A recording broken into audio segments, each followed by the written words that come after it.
Yes, hello viewers. Welcome to Gkinspiration Global Incorporated, where you get equipped, you get inspired, and you get transformed. And today we are going to get into our second A on positive parenting. Remember last episode 1, we looked into our first A, and today we are going to look into our second A. And our second A is appreciation. And it's about appreciating your children for who they are and what they can become, believing on what they can become.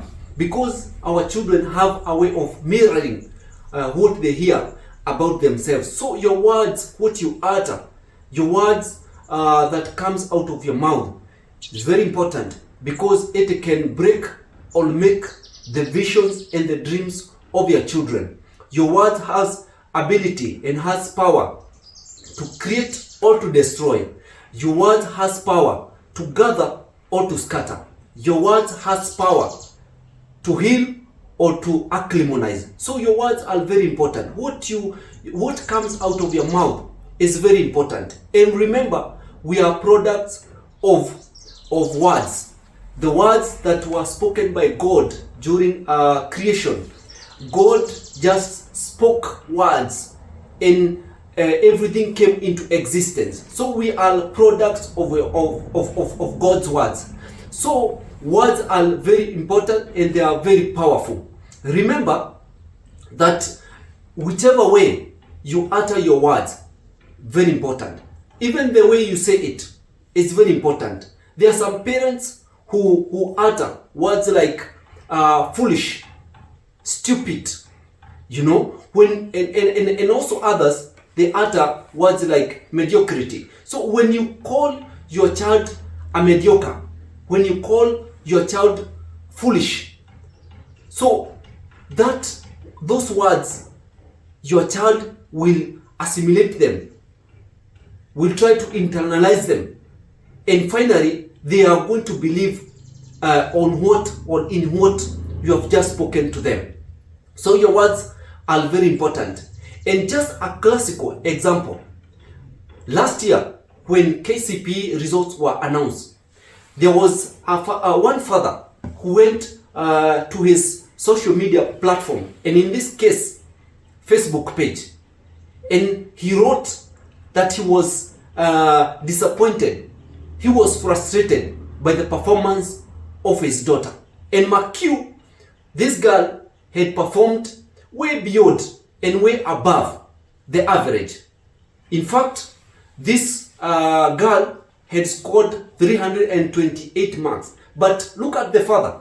The father wrote on his social media platform that he was disappointed and he was frustrated by the performance of his daughter.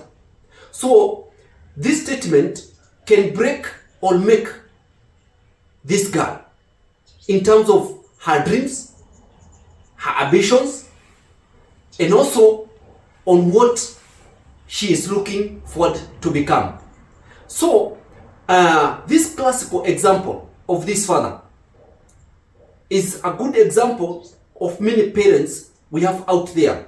And it's always good, even if your child has not performed way according to your expectation. It's always good to learn to manage your expectations.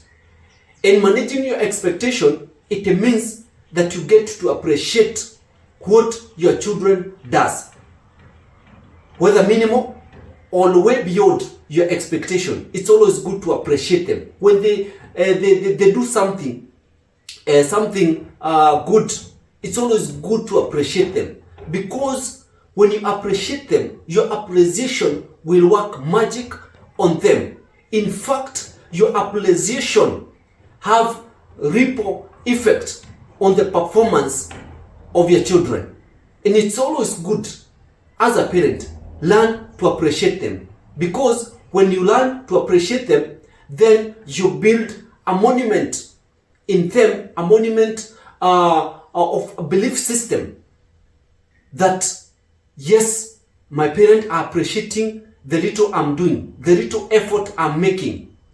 the little improvement I'm making in my academia, yes, my mother, yes, my father is appreciating. So I'll continue putting more effort and improving on my former results. Recently, I was looking at the results of a research that was done about the teenage suicide. We are getting into a lot of more teenagers committing suicide, and one of the reasons is because of demanding so much from our children, forgetting that they are also human beings, and because they are finding it so hard to get into the standards of our expectation. Some of them internalize those demands that we put on them as parents and also as society. So they reach a point where they see themselves as they cannot fit into our expectations and into what we demand from them. And because of the many demands that we put on them, and also the high standards of performance that we require from them, they reach a point whereby they see life as a no-win situation. And when teenagers look at life from that perspective or from that angle, then they ended up looking at themselves as no good at all. And because even of the words that we spoke to them, words like saying